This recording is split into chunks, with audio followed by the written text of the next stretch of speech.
भाइयों, यहूदा और दारुल हुकूमत यरूशलेम में सूरत हाल हर मुमकिन हद तक संगीन थी।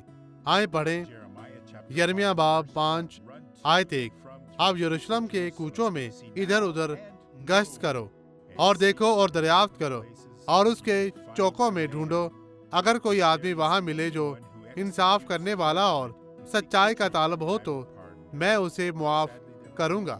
अफसोस के वहाँ कोई नहीं था। मुझे हैरत है कि क्या ये मुस्तकबिल करीब में हमारे साथ होगा। मुझे उम्मीद है कि नहीं। मैं उम्मीद करता हूँ कि खुदा ने जो काम अब शुरू किया है और अब भी बढ़ता जाएगा, और आप अपने आप को खुदा के लिए कायम रखें। अब ये गवाही देखें। आप मेरी बहन, ये क्या हुआ था? डॉक्टर सवारिस, मुझे अपने घुटने में एक कब मसला से? था, तकरीबन 10 साल से।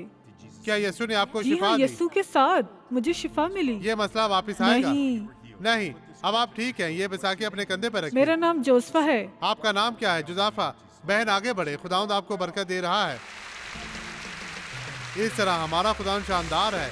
हमारा खुदा खुदावंद लाजवाब जबरदस्त जिंदा है, खुदा वो है। बचाता है, वो शिफा देता है, वो हैरत अंगेज काम करता है, वो बहुत कुछ करता है। आप खुश रहना चाहते हैं? अगर आप खुश रहना चाहते हैं, उसकी शुक्रगुजारी करना कभी ना छोड़िए। आपको क्या करना और चाहिए? यहाँ आप आए हैं नजात दहिंदा के पास। हालेलुया, खुदा की तारीफ हो।